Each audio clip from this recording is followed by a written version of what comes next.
दा बेखायनो जाहाथे गासै रायजो राजाया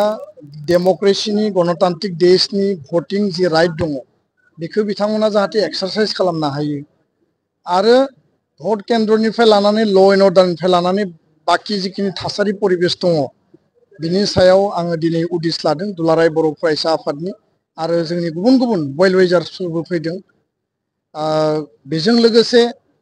दिनैनि बे रिभिउ मिटिंनि उनाव दुलाराय बर' फरायसा आफादनिफ्राय आंनि जि मोनदांथि आरो बिश्वनाथ जिल्ला दुलाराय बर' फरायसा आफाद जोंनि दखराफोरनि रिपर्ट आं बे खोथाखौनो बुंनो नागिरो जे फैबाय थानाय 22 तारिखआव सनितपुर आरो बिश्वनाथ जिल्लानि जिखिनि 41,000 माने गोदानै बेयाव भटार्सफ्रा भट होगोन साथिखान गामि जिखिनि थिसनजाबाय बिथांमोना एकर्ड इमप्लिमेन्टेशननि सार्थआव बा फेभाराव हा हुखौ बिश्वनाथ जिल्लायाव 100% फरेस्ट राइट एक्टनि आन्डाराव प्राय 11,000 बारा बेयाव क्लियारलि होनाय जाबाय आरो 50% हा हुखौ सनितपुर जिल्लायाव होनाय जाबाय बे बिराद गिदिर खामानि लेन्ड राइटखौ जों मोनबाय दा 6 शेड्यूलनि जि कन्स्टिट्यूशनल जि एरेन्जमेन्ट जि आत्मनियन्त्रणनि जि बिटिआर बे बिटिआरनि जि अधिकारखौ जि मोननांगौ बे अधिकारखौ मोननांगौनि थाखाय जों साथिखान गामिखौ सोबाय गिबि खेबनि थाखाय बिथांमोना 6 शेड्यूलनि भटार हिसाबै माने गावनि भटिं राइटखौ एक्सारसाइज खालामगोन बे बिराद गिदिर मोनसे जोंनि एचिभमेन्ट दा बेखायनो हा हुनि खामानिया बिटिआर एकर्डनि गेजेरजों 100% जाबाय गामि थिसननायनि खामानिया साथिखान जाबाय बेयाव गोदान समस्ति दाबावनांगौ दङ आरोबाव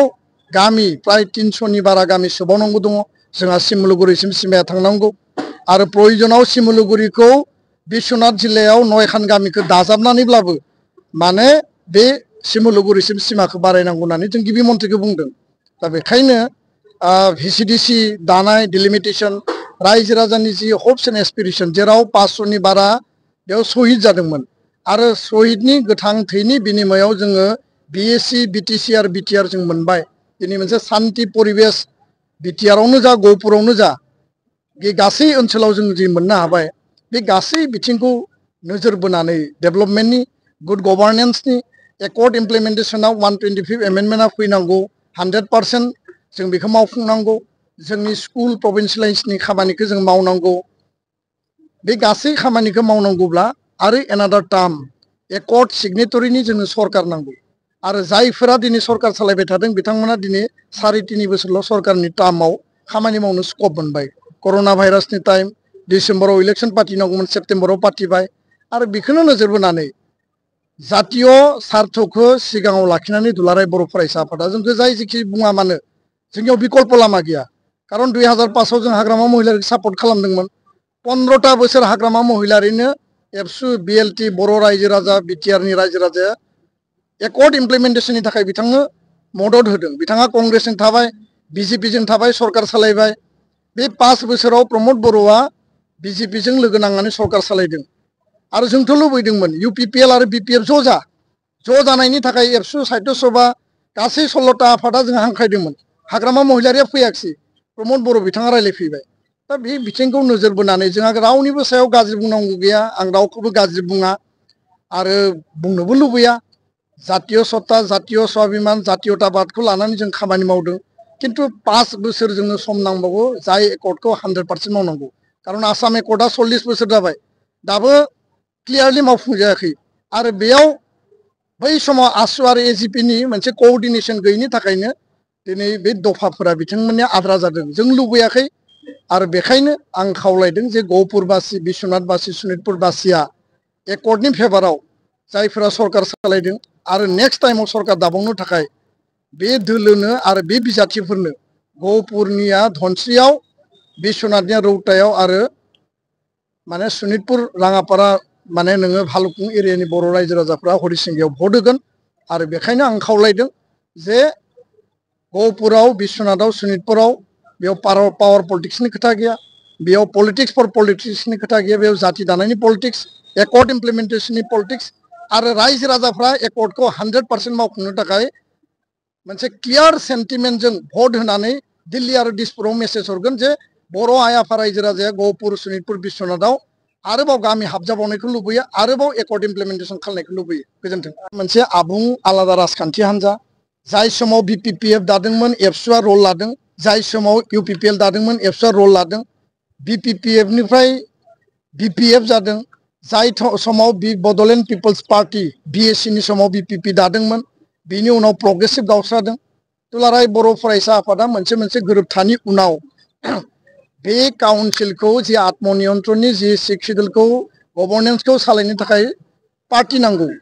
पार्टी सिस्टेमनि गेजेरजों सरकार बानायो इलेक्शन जायो इलेक्शननि उनाव सरकार दायो दा एबसुआ जिहेतु नन पलिटिकल अर्गेनाइजेशन जातीय छात्र संगठन जों जिहेतु सरकारबो नङा जों जिहेतु पार्टीबो नङा किन्तु जोङो रायजो राजानि स्वार्थनि थाखाय जातीय स्वार्थनि थाखाय आरो जातीय एजेन्डाखौ लांनांगौनि थाखाय पलिटिकल पेट्रनाइज नांगौनि थाखाय एकर्ड इमप्लिमेन्टेसननि थाखाय 2005 आव हाग्रामाखौ मदद होदों 2020 आव प्रमद बर'खौ मदद होदों एबाराव जोङो बिदों जे आरोबाव एनादार टार्मनि थाखाय माने एकर्ड सिगनेटरिनि जोङो सरकार नांबावगौ सोरबाया बुंगोन जोंखौ इउपिपिएलआनो एबसु एबसुनि इउपिपिएल बियो मोनसे जास्ट प्रपागान्डा बियो मोनसे भुवा प्रचार अपप्रचार एबसुआ इन्डिपेन्डेन्ट बिसायख'थियाव मालाबा बाहागो लाबोदों एबसुआ मालाबा जोङो पार्टी दादों मालाबा सरकार दानो समर्थन होदों एकमात्र स्वार्थआ जाबाय जातिनि स्वार्थ जातीय सत्ता आरो जातीयताबाद आरो माने इस्यु आरो एजेन्डानि खाथिराव आरो जायफोरा दिनै दावराव अमरमोन बिथांमोना बुंदों आं नाम लानो साना बिथांमोनाबो सासे संग्रामि दैदेनगिरिमोन मोनसे समाव किन्तु दिनै हानजायाव दङ हानजानि थाखाय खोथा बुङो हानजानि स्वार्थआवल' बिसोरो उकालति खालायो हानजानि स्वार्थआव सोरनिबा डिक्टेसननि थाखाय खोथा बुङो बिथांमोनानो जोंखौ फोरोंलांदों जे इलेक्शनाव बाहागो लानांगौ जातीय एजेन्डा जातीय स्वार्थनि थाखाय आरो पार्टी दानाय इलेक्शनाव बाहागो लानायखौ बड'फानि आन्दलन बिनि उननि आन्दलनाव सोरबा अमर सिंह आरो दावराव देख्रेब मोनानो एबसुआव थानानै बै समाव खामानि मावदोंमोन आरो खामानि मावनानै इलेक्शनाव बिसोरनो बाहागो लादोंमोन दिनै जोंखौ बिथांमोना आसि थुबा जानाय नङा जोंथ' बिथांमोननि इयुन जेनेरेसन किन्तु बिथांमोना जोंनि पायनियारफ्रा जि रलखौ लादों दिनै जोंखौ जुदि आसि देखायोबा